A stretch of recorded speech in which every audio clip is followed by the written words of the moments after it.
Dakun Ombyokan Gunung Wilis, perawatan 1 minggu.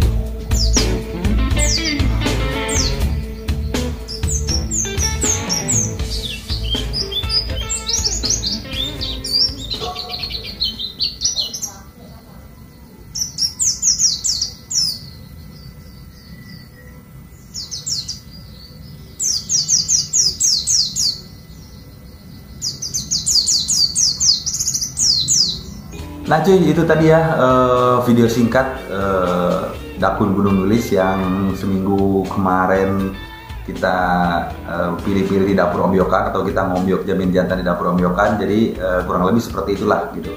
Jadi sebetulnya untuk Dakun Wilis ini aslinya jauh lebih enak daripada di video barusan yang gue tayangin gitu.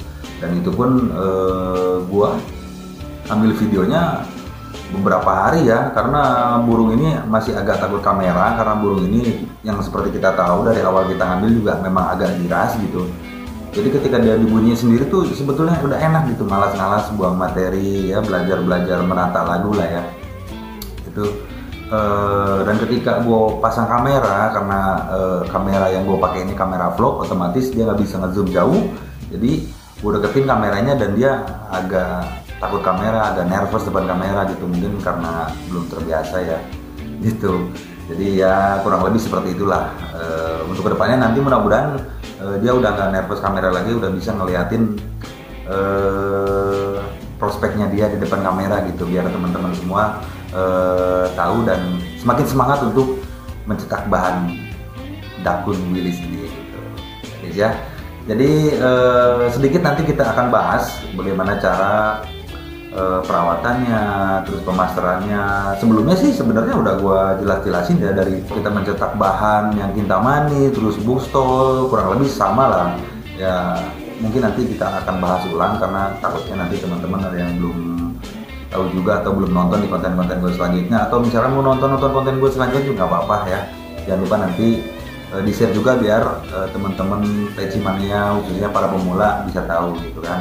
Karena ya kalau untuk para senior nggak usah diajarin lagi lah, karena gue juga terus-terusan belajar di dunia pleci ini gitu. Oke, jadi yang pertama guys, sebetulnya sama aja untuk perawatan, cuman yang membedakan ini kan seperti yang sebelum-sebelumnya. Kalau misalnya udah ketahuan jantan, karena ini juga gue beli jantan dan sangriwit pas gue sortir di sana dan gue suka karakternya gitu, jadi langsung gue doping tipis-tipis gitu. Nah, untuk teman-teman yang kemarin ada sebagian juga di komenan YouTube atau di inbox Facebook atau di IG juga sama, ada yang nanya dopingnya pakai apa ya. Gue dari konten sebelum-sebelumnya gue pernah bilang gue cuma pakai no label di hariannya itu gitu ya. Dan no label ini kan maksudnya nggak ribet, dan doping kekinian kita cuma bisa campur dengan air biasa aja gitu, terus tinggal kita kocok, udah tinggal kita kasih buat harian gitu, nggak ribet. Dan doping ini juga aman ya buat burung, sehat, birahi ada gitu, dan burungnya gembul makan, minumnya juga bagus gitu. Jadi yang terpenting sih burung kita suka gitu sama doping yang kita kasih. Jadi jangan lu kasih doping yang memang dia nggak minum, percuma. Kalau nggak diminum, doping sebagus apapun percuma kalau misalnya ada minum gitu ya guys ya. Dan untuk mendapatkan label ini udah banyak cara kok, bisa di Shopee, bisa di reseller-reseller terdekat di kota-kota kalian kalau misalkan memang sudah ada. Kalau misalnya nggak ada ya di Shopee aja gitu kan, tinggal ketik no label aja ada. Oke ya. Dan lanjut ke perawatannya. Kalau untuk perawatannya sih selang beberapa hari, 1-3 hari gue nggak mandiin dulu ya, karena kita coba nge-up birahinya dulu pakai no label tadi.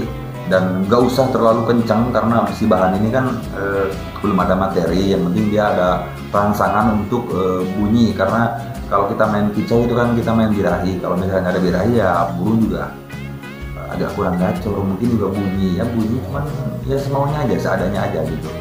Oke. Kurang lebih 3 hari lah dia kelihatan udah enak, udah ada birahinya, baru kita bertahap mandiin pagi dulu bareng sama teman-teman yang lain. Kita koloniin sama burung-burung yang udah jadi gitu, kita koloniin pagi-pagi biar dia juga nggak terlalu merasa sendiri ya. Jadi kan pada habitatnya dan hakikatnya burung pleci ini adalah koloni, jadi kebersamaan gitu. Jadi nggak harus bisa-bisa, kita pisahin cuman pas kita bunyiin aja, kita tes bunyiin aja gitu. Oke, pagi-pagi mandi, kita kasih IF juga, dan jangan lupa juga kalian kasih IF kroto, kalau nggak ya ulet kandang, kalau nggak ada ya ulet hongkong gitu. Kalau nggak ada juga ya pakai gitu kan, cacing. Masa nggak ada ya minimal ulet hongkong lah, minimal harian tuh harus ada IF-nya gitu. Jangan lupa juga nanti buah-buahan. Cuman kalau untuk bahan ini buah-buahannya nggak usah terlalu sering sih, nggak usah terlalu sering. Yang penting dia hariannya harus IF gitu. Kroto juga harus, ya kroto seminggu 2-3 kali lah untuk rangsangan bunyi atau penggacorannya juga. Cara pemasterannya ya, untuk cara pemasterannya di sini gue pakai metode burung yang sudah jadi atau burung yang gacor. Karena kebetulan juga di rumah ini ada burung-burung ya lumayan lah materinya ya kan, ada yang sejalur, ada yang materinya gonta ganti gitu. Jadi mereka ini di rumah ini sengaja kadang gue lepas intulnya, kalau nggak pagi-pagi kan gue suka bunyiin tuh burung-burung untuk ngerangsang rahannya biar nggak kaku gitu. Jadi burung-burung yang udah jadi pun harus dibunyikan ya cuy ya. Jadi pagi sama sore itu harus dibunyikan untuk merangsang rahannya biar nggak kaku gitu, dan menjaga volumenya biar kebuang terus. Dan kalau burung-burung yang udah jadi kan birahinya kan biasanya di minimal ya di setting terus dan harus dibuang gitu, jangan kita kasih birahi tapi kita nggak buang gitu, ditempel sama betinanya terus gitu. Jadi nanti kemungkinannya burung bisa gembung dan turun bulu-bulu halus gitu ya. Jadi harus kita buang terus gitu, karena untuk merangsang sirahannya itu sendiri dan membuang birahinya biar stabil gitu ya. Nah, kita manfaatkan untuk si ombyokan ini, kita kerodong atau kita sembunyikan dekat-dekat biar kedenger. Yang penting bunyinya yang burung yang udah jadi itu yang nembak gitu kan, biar kedenger sama si bahan wilis ini gitu. Jadi sayup-sayup terdengar lah minimal gitu, biar bisa ngikutin bunyi yang burung sudah jadi gitu. Oke, jadi kita manfaatin itu. Dan juga gue pakai ada kenari juga ya kan. Kenarinya ya lumayan lah gitu, bagus, jadi enak buat memasterin pleci gitu.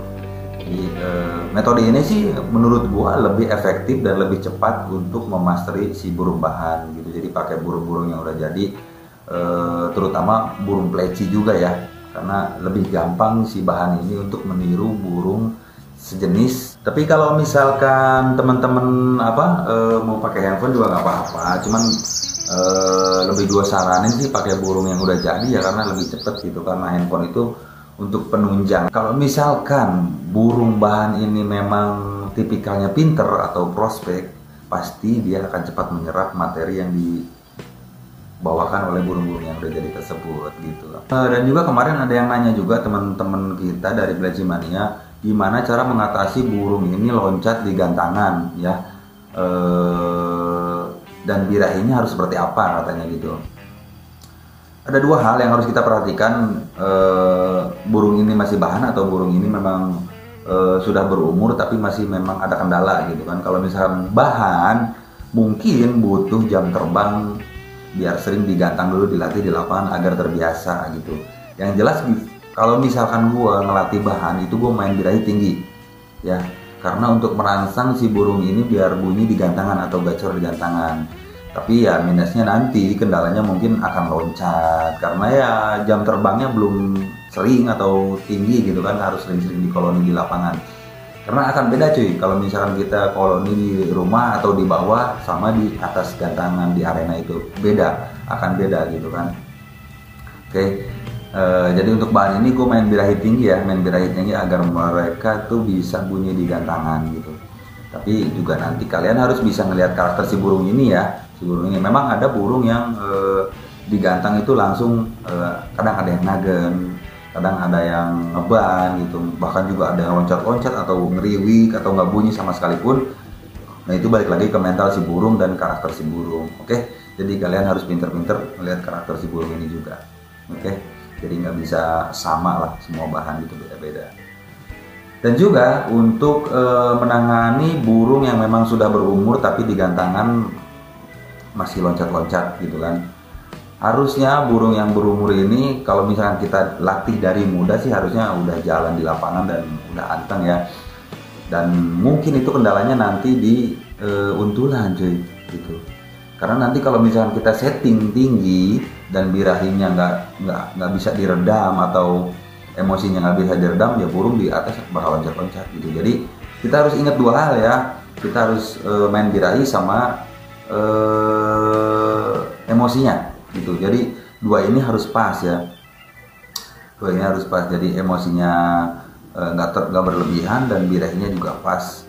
Insya Allah burung enak di atas gitu. Karena kan kalau misalkan birahinya tinggi, di atas burung loncat-loncat, nah itu biasanya emosinya lebih tinggi daripada birahinya gitu. Jadi kita harus nyari peredam untuk kedua masalah ini, birahi sama di emosi ini ya harus pakai untulan, biasanya harus pakai pasangan ya. Karena semua burung yang stabil itu pasti pakai untulan atau pasangan betinanya gitu untuk peredam birahinya. Oke. Memang ada burung yang single gitu kan, nggak pakai untulan, tapi yang lebih stabil biasanya yang pakai untulan atau pasangan gitu ya. Jadi nanti kalian cari aja betina atau pasangannya yang pas. Jadi pasangan yang pas atau untulan yang pas itu, jadi ketika kita lepas si untulannya, kita pisah untulannya, nggak nunggu lama burung langsung ngotot, langsung membuang materi, alas nembak lah minimal. Jadi nggak ngeriwik dulu, nggak nyari-nyari gitu, langsung. Oke, itu untulan yang pas. Jadi kalian cari sampai pas, sampai yang seperti gue bilang tadi, lepas langsung ngotot gitu. Memang butuh proses dan butuh kesabaran gitu. Karena ya memang settingan pleci seperti itu gitu ya. Makanya pleci yang misalkan udah stabil itu harganya tinggi ya, memang pencarian settingannya lumayan menguras tenaga, menguras kesabaran dan menguras materi. Jadi wajar kalau misalkan memang mahal. Oke? Gitu ya. Jadi sepengalaman gue sih seperti itu. Jadi kalau misalkan memang kalau ada yang belum jelas, silahkan kalian komen di bawah gitu kan. Oke, kita balik lagi ke pembahasan si ombyokan Gunung Wilis ini cuy. Jadi ini kurang lebih baru seminggu, 7-8 hari ya di rumah ini gua rawat, dan hasilnya seperti ini kurang lebih. Dan mudah-mudahan nanti kedepannya bisa lebih dan bisa memperlihatkan bakatnya gitu. Mudah-mudahan sih ya materinya bisa panjang dan nggak malu-malu lagi kamera saat gua shoot gitu, biar teman-teman tahu, biar teman-teman semakin semangat untuk merawat plecinya gitu ya. Jadi intinya sih perawatannya nggak terlalu ribet, dan metode yang gue pakai adalah pemasteran dengan burung yang sudah jadi gitu, karena lebih efektif dan lebih cepat. Oke. Apalagi pakai burung pleci juga yang udah nembak gitu. Kalian bisa pakai juga burung ya kenari atau ciblek atau konin, sogon. Kalian pilih aja burung-burung yang sekiranya bagus untuk pemasteran burung kalian. Tapi yang jelas yang paling umum dan paling cepat itu ya wit-witan ya, wit-witan, karena materi wit-witan ini nggak ada basinya gitu dari dulu sampai sekarang gitu. Kalau misalkan yang lain kan ada masanya seperti kolibri gitu kan, cuman kalau misalkan untuk di PCMI ya khususnya ya, jadi mungkin segitu aja sih ya untuk pembahasan kita di konten ini. Kita lihat aja nanti Wilis ini seperti apa kedepannya. Karena misalkan nanti kalau misalkan udah kelihatan speknya atau prospeknya lebih bagus dari sekarang, pasti gue bakal share, gue bakal bikin konten di YouTube biar kita sama-sama bisa belajar. Oke?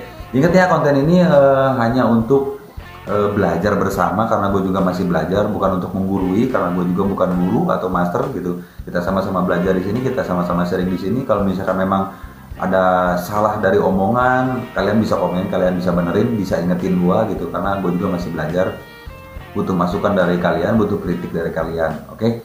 Kita sama-sama belajar di sini. Jangan lupa nanti videonya di-share ke teman-teman kita yang lagi belajar nyetak ombyokan, biar sama-sama belajar. Jangan lupa di-subscribe juga, jangan lupa di-like juga, jangan lupa komen.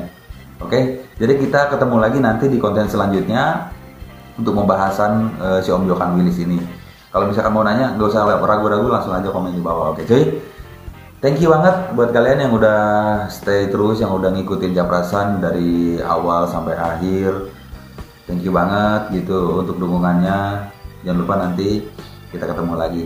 Stay terus, loncengnya jangan lupa diaktifin biar nanti gua upload video ada notifikasi buat kalian, ada pemberitahuan buat kalian. Oke? Kita ketemu lagi nanti di konten selanjutnya. Thank you.